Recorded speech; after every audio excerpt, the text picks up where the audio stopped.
Every morning, I would drive down my own private road, only to find her car blocking the way. Or worse, parked like she owned it. HOA notices started piling up, fines I never agreed to, and whispers about rules I didn't even know existed. It felt like my own home had been hijacked, piece by piece, by a neighbor who believed she could control everything. I tried to stay calm, to reason, but one day, something snapped. What would it take to finally stop her? And could I do it without destroying the fragile peace of my entire neighborhood? Life in Willow Creek had always felt like a dream. Nestled between rolling hills and tree-lined streets, our little cul-de-sac was quiet, almost idyllic. Every morning, I would sip coffee on the porch, watching kids ride bikes and neighbors wave as they jogged past.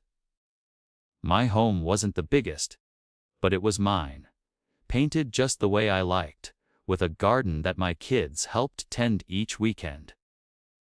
It was the kind of place where everyone knew each other's names, and life had a comforting rhythm. We had chosen this community for its charm, its sense of safety, and, most importantly, because our private road meant a little extra peace. No strangers buzzing through, no constant traffic, just a small slice of normal life that belonged to us. For years, everything ran smoothly. We mowed the lawn, waved at neighbors, and followed the rules that seemed fair. Then she arrived. Karen, or as the whispers in the neighborhood would later call her, HOA Karen, moved into the house across the street with an aura of authority that felt more like a warning. At first, it was little things. A pointed comment about my mailbox, a casual complaint about the height of my garden hedge, reminders that rules exist for a reason. I laughed it off at first. Surely, everyone wanted a neat neighborhood. But over the next few weeks, the tone shifted. She seemed to treat the street not as a shared road, but as her personal property. Cars she didn't like parked wrong, garages left open, even children playing near her yard, all became targets for her complaints. It was subtle at first, almost invisible. But I felt the shift. My peace, my freedom, even my right to my own property, was being questioned, and I had no idea how far she was willing to go. That first unsettling glance down the road, when her car blocked the way, and a new HOA notice sat on my windshield, was the moment I realized this was no ordinary neighborly quarrel. This was going to be a war I never asked for, but one I couldn't ignore. At first, it was small things. Letters slipped under the door, polite but pointed, suggesting my hedge was slightly over the allowed height, or that the paint on my mailbox didn't meet community standards. I smiled politely, thinking it was just part of living in a community with rules. But then came the fines. Not small ones, either. Hundreds of dollars for minor infractions I didn't even know existed. A crooked flagpole, a bike left outside for one evening, even the angle of my garage lights.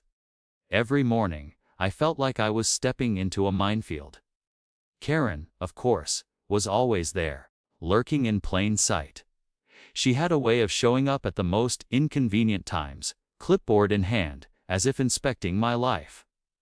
Once, I caught her staring at my driveway from across the street, jotting something down furiously. The sense of being watched grew heavier with each day. Friends joked that she had binoculars hidden in the trees. I didn't laugh. The HOA meetings, which I had always skipped because they seemed dull, became unavoidable. I quickly learned that the board was a tool more than a governing body, an instrument for enforcing Karen's whims. Every discussion about rules or compliance seemed to revolve around her complaints. My mailbox was mentioned 3 times in one meeting, and I had to defend it in front of neighbors I barely knew. When I tried to speak, I was interrupted, told I was misinformed, or out of order. It felt less like governance and more like a tribunal designed to break me down. Then came the restrictions on the road. Our private lane, which my family and I had always considered ours to use freely, suddenly became a battlefield. Karen claimed she had rights to it, citing ambiguous clauses in the HOA documents. She began driving down it multiple times a day, sometimes blocking my driveway with her car, sometimes parking sideways so that even a bicycle couldn't pass. I tried reason, leaving notes asking her to be considerate. Each note vanished, shredded or thrown away. My polite requests met with thinly veiled mockery. The fines escalated. Every week, there was a new notice. Violation of community aesthetic standards. Obstruction of HOA. Defined traffic lanes. Improper landscaping. I had never received so many letters in my life, yet each one felt tailored to embarrass me. I watched my mailbox fill daily with threats and warnings, and the stack of notices grew taller than my morning coffee mug. I even called the HOA office, hoping for clarity, but their responses were maddeningly vague. Please review the governing documents, they said repeatedly, as if handing me a legal puzzle I had no chance of solving. Every word on those pages was dense, written in legalese designed to confuse. There were loopholes, exceptions, and contradictions everywhere. But no matter what, Karen interpreted them her way, and the HOA backed her, every single time. The psychological toll was worse than the fines. I became cautious with every move. I measured my lawn, timed my children's play, watched every vehicle parked along the road. It was as if the neighborhood had become a stage where Karen directed every scene. And I was only allowed to follow her script. Sleep came in short, uneasy bursts, my dreams filled with visions of HOA letters, and the sight of her hovering across the street. Neighbors started noticing. Some whispered sympathy, others, fearful of her, stayed silent. One afternoon, I overheard a couple talking about me near the mailbox. "She's asking for trouble," one said. Another replied, "Better not get on her bad side." It was clear Karen wasn't just targeting me. She was sending a message. The tipping point came unexpectedly. It was a Saturday morning, and I stepped out to find her SUV parked squarely across my driveway, tires digging into the grass at odd angles. Behind her, two friends from the neighborhood hovered, smirking. I had an appointment to leave for work, but there was no way through. I tried waving, gesturing politely.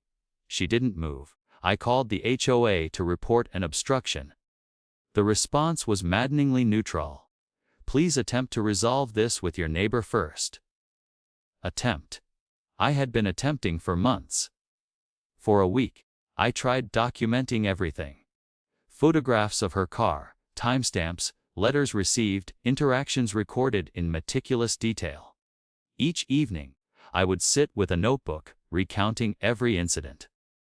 It became an obsession, not just for justice, but to reclaim my sense of safety. The frustration turned to simmering determination. I realized that if I didn't act, I would lose more than my driveway. I'd lose the quiet, peaceful life I had worked so hard to build. Then came the rumors. Subtle comments during HOA meetings, hushed tones at community events. People suggested I was overreacting, that perhaps I was too sensitive. But I knew the truth: my rights were being challenged, my property misused, and my family harassed. Karen had weaponized the HOA against me, and with every passing day, her sense of entitlement grew bolder. By this point, I had read the governing documents cover to cover, consulted neighbors who had quietly endured similar tactics, and even researched local laws about private property and road usage. What I discovered was a loophole, a small but undeniable legal leverage. My road was private, owned by the residents, and the HOA had no authority to enforce unilateral restrictions or give her the right to block access. It was my opening, but knowing the law was one thing. Executing it without escalating the conflict dangerously was another. Each step felt like walking a tightrope. I could almost see her reaction before it happened. Outrage, disbelief, and the dramatic escalation she seemed to thrive on. The question wasn't whether I could act, but whether I could do it in a way that finally ended her reign of petty control, without igniting a full-blown neighborhood war. And then, one quiet evening, as I looked down my private road, empty for once, I knew exactly what had to be done. The plan wasn't impulsive, it was calculated, legal, and final. But as I prepared to implement it, a chill ran down my spine. Karen had already proven she would go to extremes, twisting HOA rules, escalating fines, and humiliating anyone who crossed her. Would this move finally free me, or would it push her into a frenzy I couldn't control? The stakes were clear. The path forward was risky. And yet, for the first time in months, I felt a flicker of hope, a sense that the balance of power could finally shift. The quiet before the storm settled over the street, my hands gripping the notebook of evidence like a lifeline. Whatever happened next would change everything, not just for me, but for the entire neighborhood. The morning was quiet, deceptively calm, the kind of stillness that makes you feel like the world is holding its breath. I stepped outside and looked down my private road. For months, it had felt like a battlefield. Every inch of asphalt, every curve lined with tension. And now, it was time to reclaim it. I had spent weeks preparing. Photographs meticulously cataloged every incident: cars parked illegally, fines issued, letters ignored, interactions recorded, every HOA notice, every petty complaint, every violation Karen had tried to pin on me was documented and time-stamped. I had double-checked the governing documents, consulted local property laws, and even sought informal advice from a lawyer who confirmed what I suspected: the road was legally my family's. Karen had no right to block it. Not ever. I walked to the driveway carrying a stack of printed documents, legal notices, and a small traffic barrier. I had purchased it. A simple, removable gate to block her from using the road. My heart pounded, a mix of fear and anticipation. I knew the moment I placed it down, the neighborhood would notice, and Karen's reaction would be explosive. But I had reached the point where fear had to be replaced by action. As I installed the barrier, a flicker of movement caught my eye. Across the street, Karen had appeared. She was standing in front of her SUV, arms crossed, a smirk on her face. She had seen me, and she looked confident, maybe even triumphant. I realized she must have known I was preparing something. She had that aura of control she always carried, like a general surveying her territory before the final assault. "Interesting choice," she muttered, though loud enough for anyone passing by to hear. Her voice carried that condescending edge that had driven me to this point. I didn't respond. I couldn't. Words would only give her fuel. I focused instead on positioning the barrier firmly, a symbolic line drawn in the sand. Then came the chaos. Karen stormed forward, phone in hand, apparently calling the HOA. Her words were muffled, but the tone was unmistakable: outrage, accusation, entitlement. A few neighbors began to gather, curiosity drawing them like moths to a flame. I could feel the energy in the air shifting, thick with anticipation. "Excuse me," Karen shouted suddenly, spinning toward me. "This is a violation!" "You can't." I cut her off silently, holding up a copy of the property law I had highlighted and annotated. Her eyes widened slightly, the smirk faltering for the first time in months. I didn't need to argue. The evidence spoke for itself. Every violation she had tried to enforce, every fine she had demanded. Every day she had parked her car like she owned the road.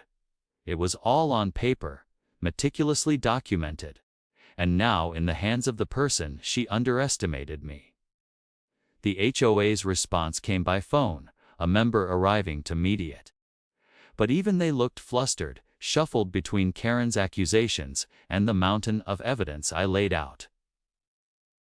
The documents made the rules clear. The road was private, shared by residents, and any unilateral enforcement by a neighbor was invalid. Karen's authority evaporated under scrutiny. It got worse for her. A few neighbors stepped forward, timid at first, recounting their own encounters with her overreaches. Her habit of policing gardens, driveways, and parking spots was no longer a secret kept behind closed doors. The aura of invincibility she had cultivated was crumbling, piece by piece, as witnesses spoke out. Karen tried to regain control, raising her voice, waving her hands, insisting she had rights, insisting that the fines and complaints were justified. But each time, I calmly referenced legal codes, HOA documents, and timestamps. Every argument she threw back was deflected by facts, evidence, and the silent support of the neighbors who had quietly suffered alongside me. Her composure finally cracked. It was subtle at first. A twitch of the mouth, a narrowing of her eyes. But soon, it became obvious. The smirk that had haunted me for months dissolved into fury. She began pacing, muttering, slamming her clipboard against her SUV, drawing even more attention. The tension in the street reached a fever pitch. Neighbors whispered, some trying not to look, some staring openly, witnessing the unraveling of someone who had held power for far too long. And then, the final move. I stepped aside from the barrier I had installed, letting it sit prominently across the road, visible to everyone. I had done nothing illegal, nothing that could be questioned in court. It was simply a physical assertion of the rights we already owned. Karen, realizing she could no longer manipulate the HOA or intimidate me with petty notices, froze.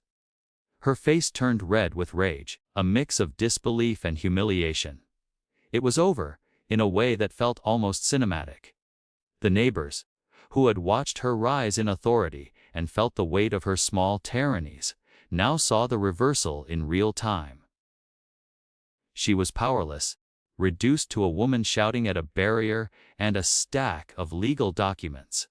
Her authority was exposed as nothing more than self-appointed control, a paper crown that crumbled under scrutiny. I could finally breathe. The months of anxiety, sleepless nights, and constant vigilance culminated in this moment of vindication. Every letter, every fine, every intrusive visit, it all led to this one decisive act. And though Karen didn't leave quietly, though she continued muttering threats and promises of appeals, her reign was broken. She had no more leverage, no more sway over the private road that belonged to the residents. As I watched her storm back into her house, slamming the door, I felt a mix of emotions, relief, triumph, and a strange tinge of sorrow. It wasn't joy in humiliating someone. It was relief in reclaiming what was mine, in restoring order and peace to a street that had been turned upside down. I knew, in that moment, that the road, and the sense of autonomy it represented, was finally ours again. The neighbors slowly dispersed, murmuring among themselves, sharing small smiles and nods of approval. Some patted me on the back. Others approached cautiously, hesitant to break the spell of the moment, but grateful for the courage to act. The tension lingered, but it was no longer fear. It was awareness. A sense that the neighborhood had witnessed something rare: justice without violence, victory without malice. Even as Karen retreated indoors, the barrier remained, a symbol and a reminder. It wasn't about punishment. It was about boundaries. About respect. about reclaiming control in a world that had tried to deny it to me for months. I knew she might continue to push in minor ways, to write letters or murmur complaints, but the foundation of her intimidation had crumbled. I had the law, the evidence, and the neighborhood on my side. I took a final walk down the road that evening, barrier in place, the sun casting long shadows across the asphalt. The air felt lighter, almost electric. I imagined the coming weeks, where the HOA would adjust, where Karen would fume behind closed doors, and where I could finally sleep without dread. It was the turning point I had fought for, a moment when months of tension, fear, and frustration finally yielded to clarity, justice, and empowerment. And as I looked back toward my home, I realized the most powerful lesson had nothing to do with rules, fines, or barriers. It had to do with standing firm, documenting carefully, and refusing to let someone else define your life or your property. The battle had reached its peak, and I had emerged not just victorious, but stronger, more aware, and more confident in protecting what was mine. Yet, in the stillness that followed, a thought lingered, a question for the days to come. Karen had lost this round, but would she accept it? Or was this only the beginning of a longer game of endurance, patience, and subtle resistance? The road was mine, for now. But the neighborhood was still alive with whispers, and I knew that vigilance, courage, and cleverness would remain essential. The days after the barrier went up felt surreal.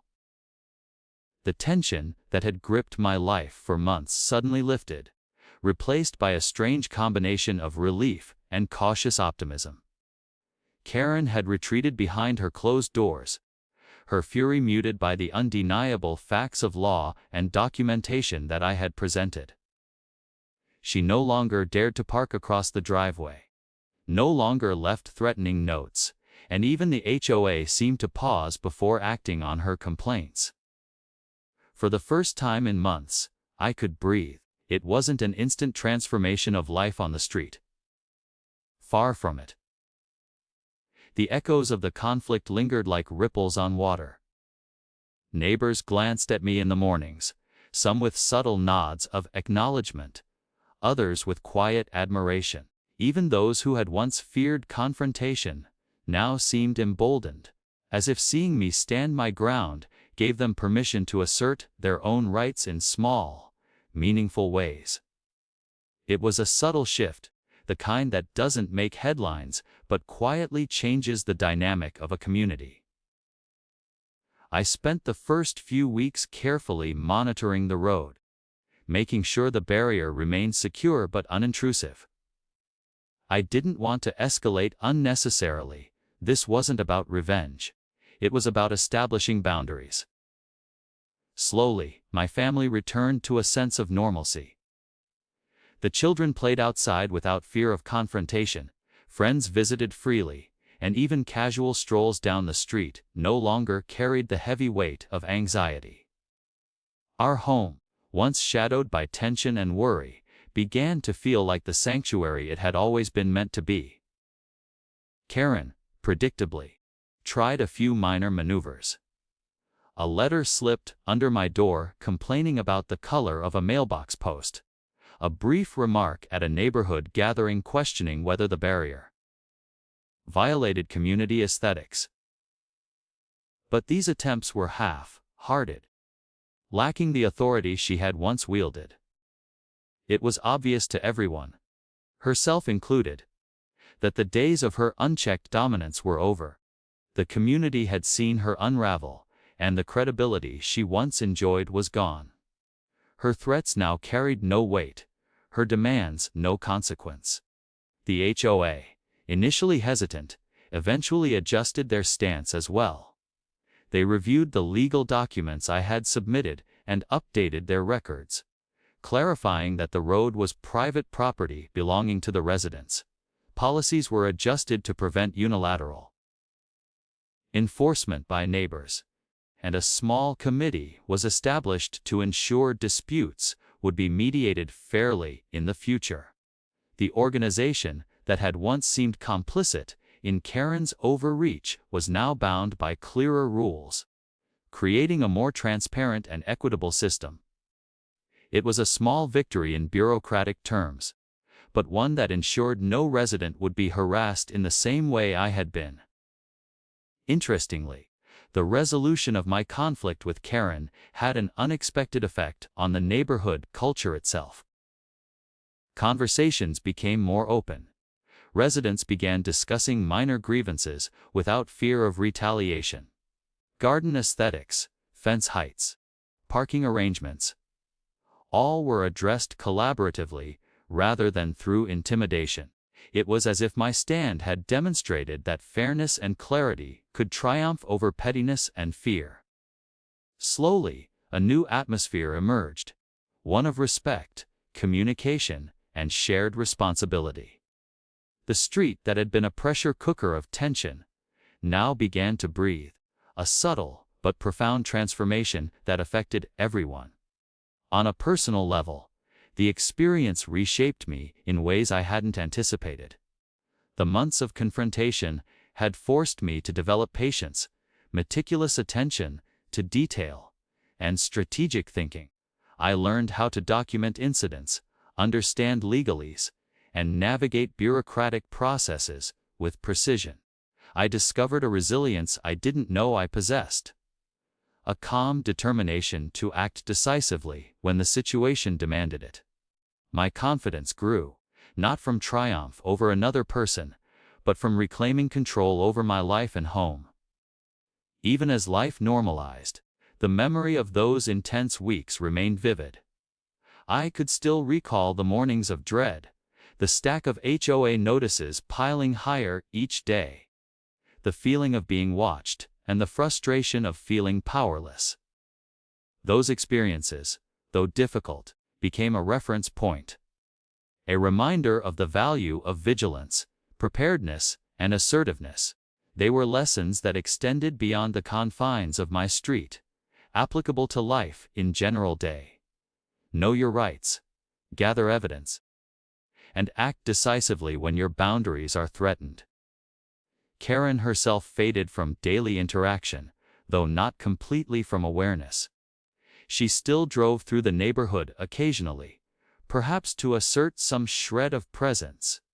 But the confidence she once projected was gone. The smirk that had haunted me and others was replaced by forced politeness or avoidance.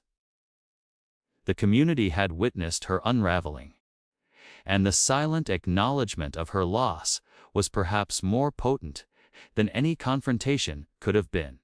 It was a victory without cruelty, a reclaiming of dignity rather than a demolition of character. Over time, the road itself became symbolic. The barrier, initially a temporary assertion of rights, evolved into a subtle marker of boundaries, a reminder to everyone that respect and fairness must coexist with personal freedom. Neighbors passing by would sometimes glance at it, and I would smile, not from triumphalism, but from recognition that the struggle had strengthened not just me, but the community as a whole. It became a quiet testament to the power of standing firm in the face of petty authority. The emotional impact was equally profound. The months of harassment had left scars, moments of anxiety and doubt, but the resolution provided closure. I no longer questioned my actions, nor did I fear retribution. The peace I had fought for was real and tangible, a daily reassurance that diligence and persistence pay off. I found myself appreciating the small joys of life that had been overshadowed by conflict. Children laughing in the yard, neighbors waving as they jogged past. Quiet evenings on the porch, without the looming threat of a confrontation. In reflecting on the entire ordeal, I realized the importance of balance in community life. HOA rules exist to maintain order and harmony.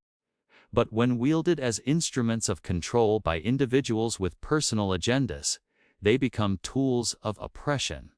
The experience taught me to value transparency, fairness, and the necessity of documentation. Most importantly, it reinforced the idea that assertiveness does not equal aggression. It can be a measured, legal, and morally grounded response to unfairness. The story of our street began to spread quietly among neighbors, a tale of resistance and reason triumphing over arbitrary authority. Some residents shared it with friends in neighboring communities. Others used it as a cautionary tale for new homeowners. I realized that the personal victory had a broader significance. It was proof that systems designed to regulate behavior must also protect the rights of individuals, and that communities thrive when respect is mutual rather than enforced through fear. One of the most striking lessons came from witnessing Karen's reaction over time. She continued to complain occasionally, but the community no longer entertained her whims. She became a figure of diminished influence, a cautionary example of what happens when control is wielded without regard for fairness. The street, once tense and fearful, became a quieter, more collaborative place. Residents began to plant flowers without fear of criticism, park freely without intimidation, and hold block parties that hadn't been possible in months.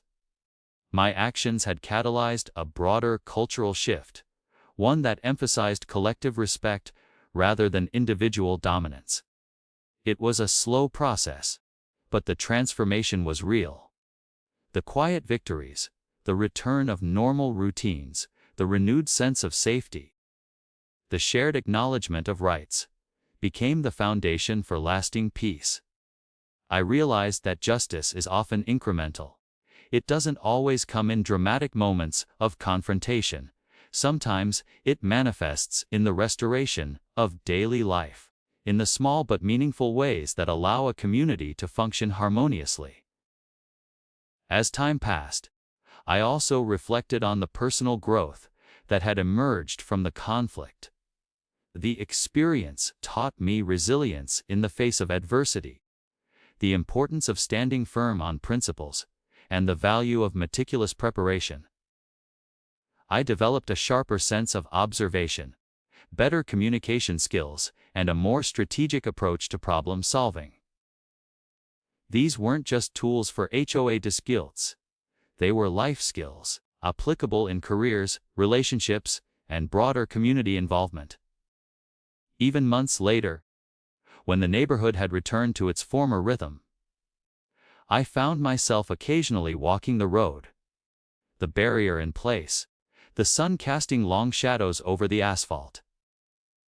I would think back to the early days of harassment, the mounting fines, and the frustration of being targeted by someone wielding authority unfairly.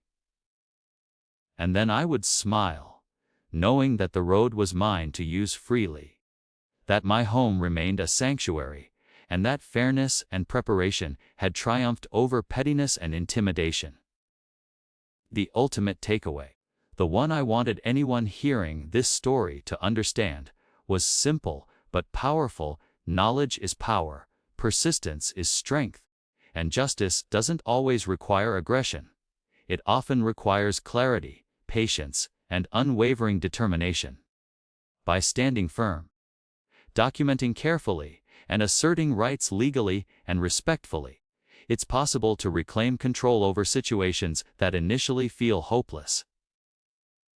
As I closed the chapter on this ordeal, I felt a profound sense of closure.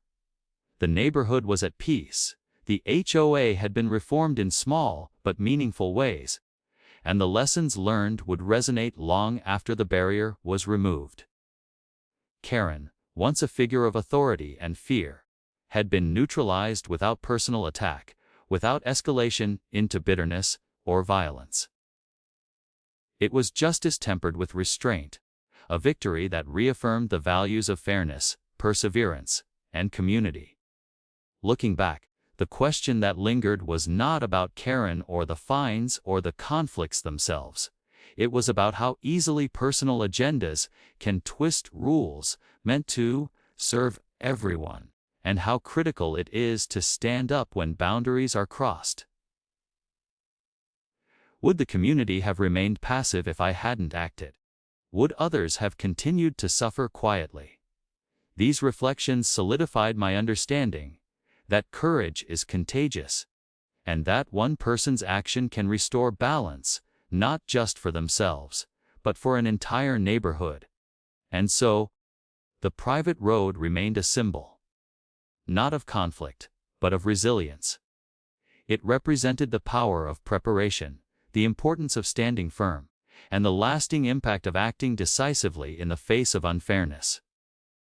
The street was quieter now, calmer, but it carried with it the echo of lessons learned. A reminder that vigilance and courage are essential, even in seemingly small battles.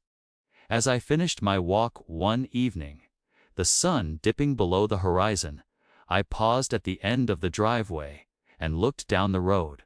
Everything seemed ordinary again. But I knew better. Beneath the calm, beneath the familiar sights and sounds, was the story of struggle, resilience, and victory. A reminder that fairness is worth defending, that boundaries are worth asserting, and that even the most oppressive of forces can be overcome with patience, preparation, and principle.